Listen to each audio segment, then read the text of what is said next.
Cigarette.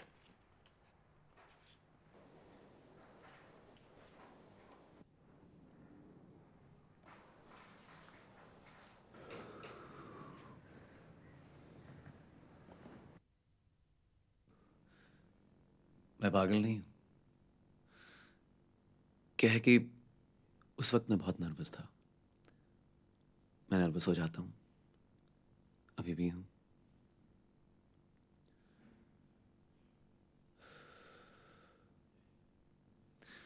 इंसान के शरीर में 5 किस्म की इंद्रियां होती हैं जिनसे वो महसूस, सुन, देख वगैरह सकता है। हर एक के शरीर में ये एक जैसी नहीं होती। मेरे पास सुनने की शक्ति बहुत ज्यादा है। शायद इसी को आप मेरा पागलपन समझ रहे हैं, पर मैंने जो भी कुछ किया अपने पूरे होशो हवास में किया। और देखिए, मैं आपके सामने कितने इत्मीनान से बैठकर आपको अपनी पूरी कहानी सुना रहा हूं। क्या कोई पागल ऐसा कर सकता है? साखाराम को तुम कब से जानते हो? यही करीब 2 हफ्ते से। उसे मेरे दोस्त सतीश ने मेरे पास भेजा था एज ए पेइंग गेस्ट। मुझे पैसे की सख्त जरूरत थी, तभी मैंने उसे रख लिया। तुम्हारा किसी बात पर उससे झगड़ा हुआ था? झगड़ा उससे सवाल ही पैदा नहीं होता। अरे वो तो बहुत मिलनसार किस्म का आदमी था, हर बात पे ही करने वाला। फिर उसको मारने का ख्याल तुम्हारे मन में कैसे आया? मुझे नहीं पता मुझे उसे मारने का ख्याल कब आया, पर जब आया तो हर वक्त मैं उसी के बारे में सोचता रहा। यकीन मानिए, उसके पास ऐसा कोई गड़ा हुआ खजाना नहीं था कि उसे मार के वो मुझे मिल जाता, पर मेरे लिए उसे मारना बहुत जरूरी हो गया था। जब वो मेरे घर आया तो लगभग शाम हो चुकी थी। उसने दरवाजा खटखटाया।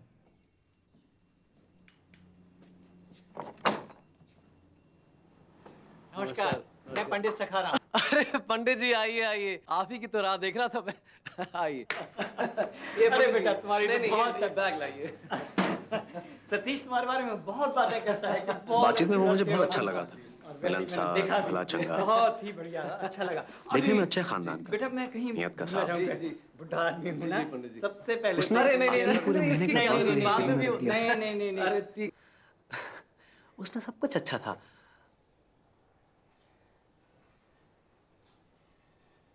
सवाई एक चीज के।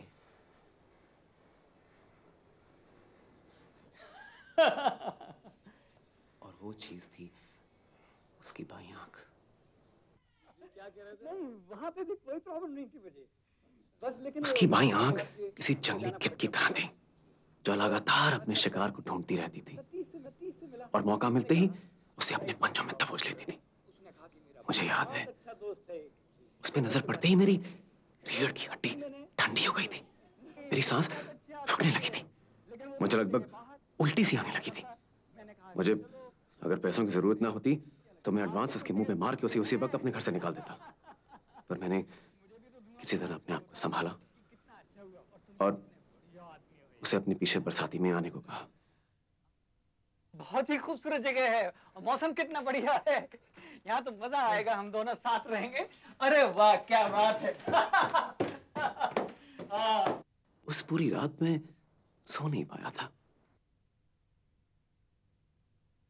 उसकी उसकी वो आंख बार बार मुझे डराती रहती।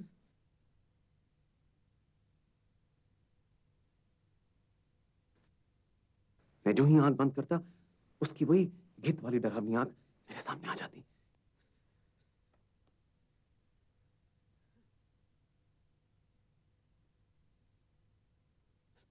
मैं जितना उसे हटाने की कोशिश करता, वो उतनी ही बढ़ती जाती।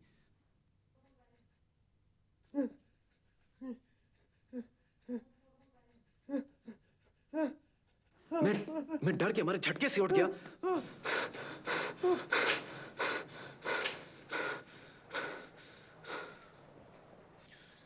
और मैंने उसी वक्त उस आंख से छुटकारा पाने का फैसला कर लिया। अब आप समझेंगे कि कि मैं पागल क्यों नहीं हूं, क्योंकि मैंने अपने पागलपन में जाके उसका खून उसी वक्त नहीं कर दिया, बल्कि पूरे एक हफ्ते का इंतजार किया। और इस एक हफ्ते में हर रोज दिन में मैं उससे मीठी मीठी बातें करता, उसके साथ बैठकर कभी ताश खेलता, कभी चेस खेलता।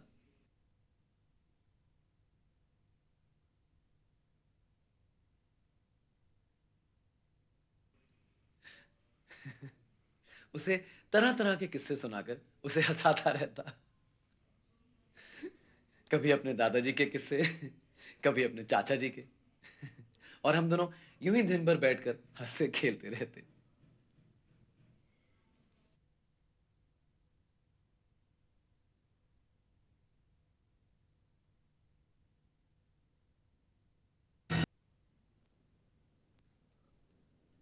मैं उसके कमरे का दरवाजा खोलता, इतने आराम से कि उसे पता ही ना चले।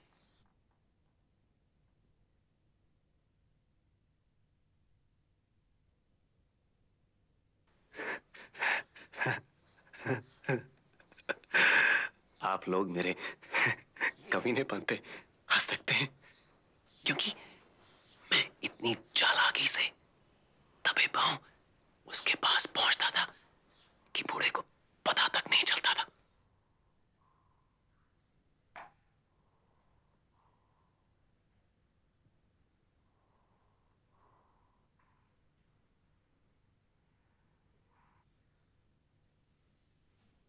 वो उसी तरह सोया रहता था, आंख बंद किए हुए। ऐसे में मुझे उसकी आंख दिखाई नहीं देती थी। अब आप मुझे पागल नहीं कह सकते, क्योंकि अगर मैं पागल होता ना तो उसी वक्त जाके उसका खून कर देता। पर पर मैं पूरी पूरी रात उसकी आंख खुलने का इंतजार करता रहा।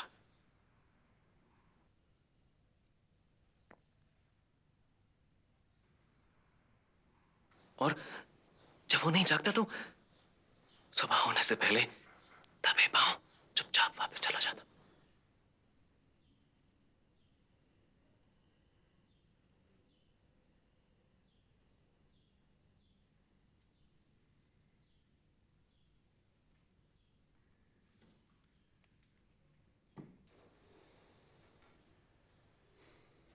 अब बताइए, क्या कोई पागल आदमी पूरे 7 दिन एक बूढ़े आदमी के जागने का इंतजार करेगा भला?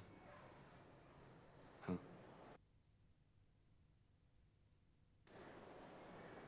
सिगरेट।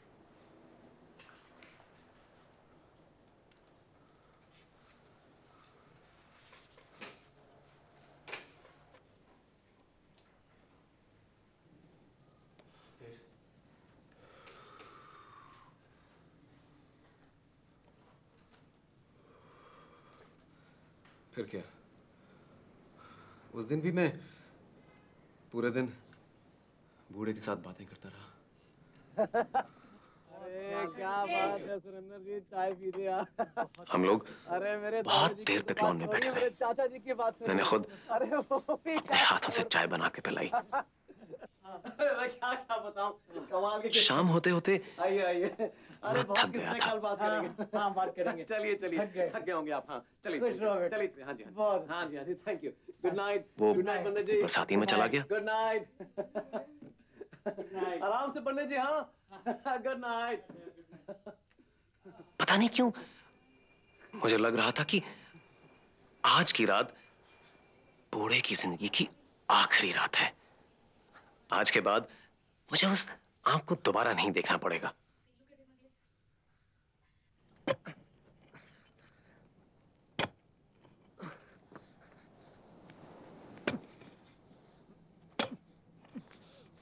मुझे पूरा यकीन था कि अगले दिन मुझे बूढ़े के साथ दिन भर बैठ के उसे खुश नहीं करना पड़ेगा।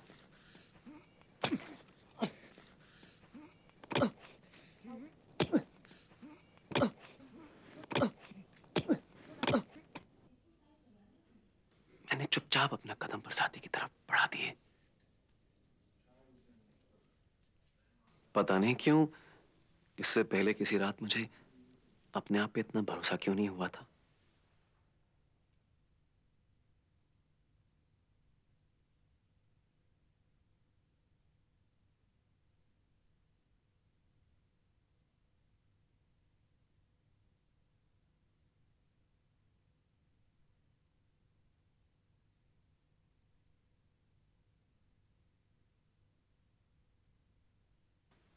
उस रात उसका दरवाजा खोलते वक्त मुझे लग रहा था जैसे मैं अपनी जीत का दरवाजा खोल रहा हूं। मुझे मन ही मन में इस बात पे हंसी आ रही थी कि बूढ़ा सपने में भी मेरे ख्यालों से बेखबर चैन की नींद सो रहा था। अचानक उसके बदन में थोड़ी हरकत हुई। वो करवट बदल रहा था। आपको लग रहा होगा मैंने डर के मारे अपने कदम वापस हटा लिए, पर नहीं, उल्टा मैं आगे की तरफ बढ़ने लगा।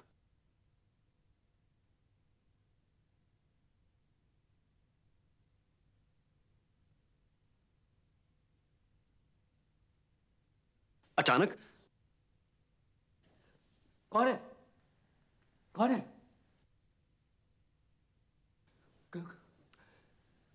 कौन है? मैं अंधेरे में उसकी कपकपाहट को अच्छी तरह महसूस कर रहा था। उसकी घुटी हुई आवाज और डरी हुई सांसें सुन के मुझे अजीब सी खुशी हो रही थी। और अब, जैसा कि मैं पहले बता चुका हूं, जिसे आप मेरा पागलपन समझते हैं, वो मेरी इंद्रियों की शक्ति है। उसी शक्ति से मुझे कुछ सुनाई दे रहा था। एक आवाज, जैसे किसी घड़ी को बहुत सारी रुई में लपेट के छुपा दिया गया हो। पर मैं इस आवाज को अच्छी तरह पहचानता था। ये उस बूढ़े की दिल की धड़कन थी। धक धक धक धक धक धक धक धक। और बूढ़ा सब कुछ सामने होते हुए भी जैसे उस पर यकीन ही नहीं करना चाहता था। पर उसके सारे बहाने खुद ही उसे तसल्ली नहीं दे पा रहे थे, क्योंकि मौत उससे आंख मिला के बात कर रही थी। मैं उसकी आंख को देखते हुए उसकी ओर बढ़ने लगा। उसकी धड़कन भी तेज होने लगी। न सिर्फ उसकी गति बढ़ती गई, बल्कि उसकी आवाज भी पहले से ऊंची हो गई। धक धक धक धक। और जैसे मैंने आपको बताया, मैं नर्वस हो जाता हूं। मैं हो गया। इससे पहले कि यह आवाज किसी और के कानों में पहुंचती,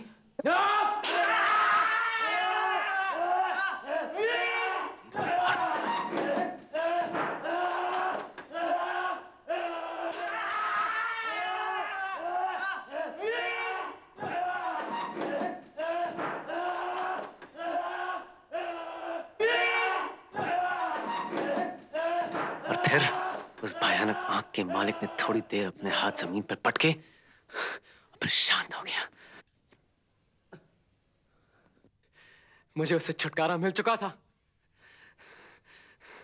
अब कभी मुझे वो भद्दे और डरावने पर्दे वाली सफेद आंख दोबारा नहीं देखनी पड़ेगी, जिसे देखते ही मेरा खून नसों में जमना शुरू कर देता था। बूढ़ा मर चुका था, हाँ, उसका बदन स्थिर था, पर दिल अभी भी धड़क रहा था। मैंने अपना हाथ तब तक वहां से नहीं हटाया जब तक वो धड़कना बंद नहीं हो गया।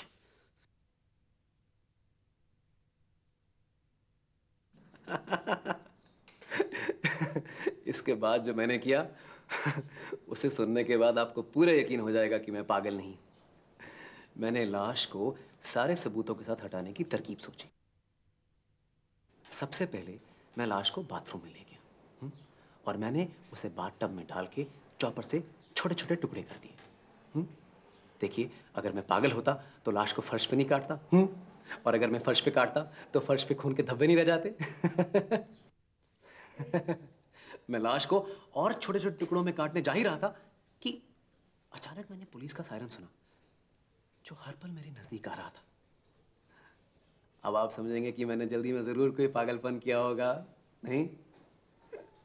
पर मैंने ऐसा कुछ नहीं किया। पुलिस के दरवाजे पे घंटी बजाने से पहले मैं अपना काम पूरी सफाई से कर चुका था।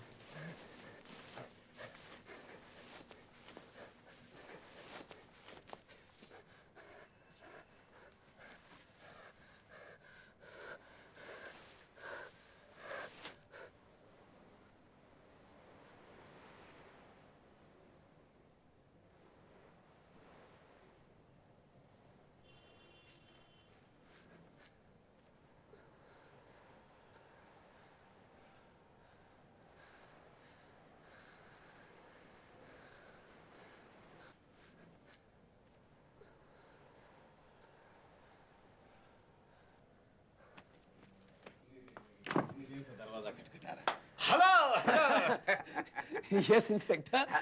Any problem? दरअसल हम इधर जीप से अपने पेट्रोलिंग करते हुए गुजर रहे थे कि कंट्रोल रूम से हमें मैसेज मिला, शायद आपके किसी पड़ोसी के फोन की वजह से, कि उसे यहाँ किसी की चीख सुनाई दी है। चीख?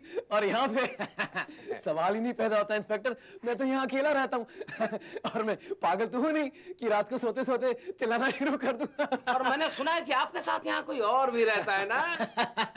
रहता था। मेरा पेइंग गेस्ट 2 दिन पहले गांव चला गया। अच्छा, इफ यू डोंट माइंड, क्या करें, ड्यूटी है, करना पड़ता है। जी, जी। मुझे आपके घर की तलाशी लेनी। अरे व्हाई नॉट इंस्पेक्टर साहब, व्हाई नॉट, वेलकम वेलकम, आइए प्लीज आइए हवलदार साहब। मुझे अपने आप पे इतना भरोसा था कि मैं इंस्पेक्टर साहब को घर के अंदर तक ले गया, बल्कि मैंने उनको घर का एक एक हिस्सा तक दिखा दिया। पूरी तलाशी के बाद जब इंस्पेक्टर वापस जाने लगा तो मैंने उसे थोड़ी देर अपने साथ बाहर लॉन में बैठने को कहा। शायद मैं अपनी जीत का जश्न उसके साथ मनाना चाहता था। पहलवानी का शौक है क्या? मेरा कॉन्फिडेंस इतना बढ़ गया था कि मैंने कुर्सियां लॉन में ठीक उसी जगह लगाई जहां मैंने बूढ़े को गाड़ा था। हाँ, बैठ जा जब तक हम हैं, ऐश कर ले।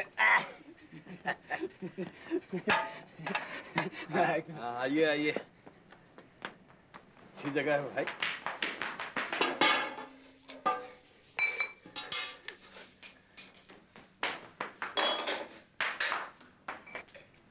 हाँ।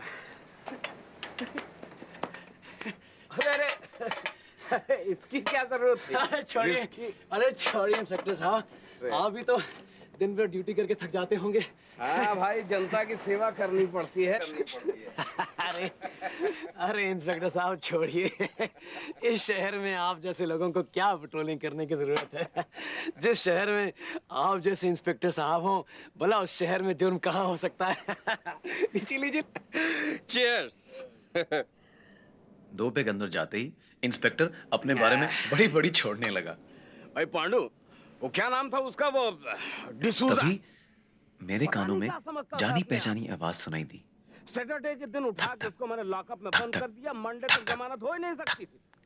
और मुझे लगा साले की ऐसी मेरी ठुकाई सुनने की कि शक्ति कोर्ट तेज है, पहुंचने के पहले इसलिए ये आवाज मुझे सुनाई दे रही होगी, पर बूढ़ा तो मर चुका था। फिर कहीं इंस्पेक्टर ने आवाज सुनी तो? एक से एक मिलते हैं।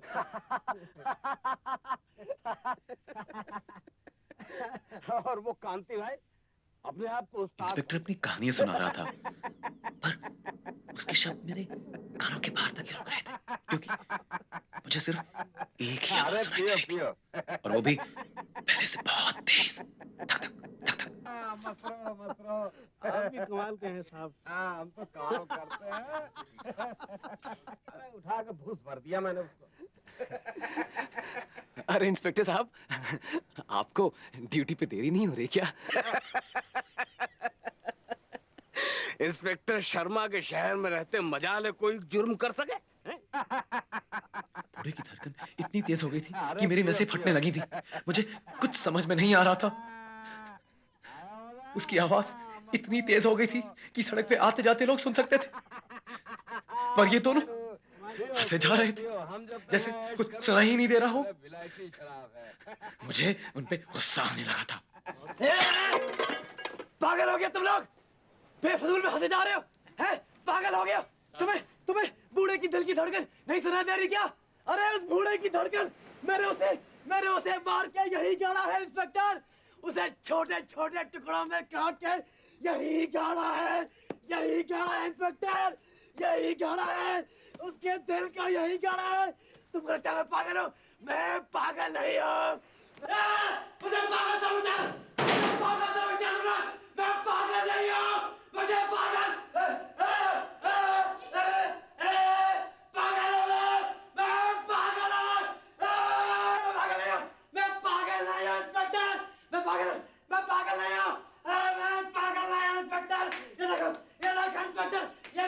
निकालता हूँ उसका धड़कता हुआ दिल। मैं पागल नहीं हूँ, ये देखो मैं निकालता हूँ उसका दिल इंस्पेक्टर, निकालता हूँ उसका दिल।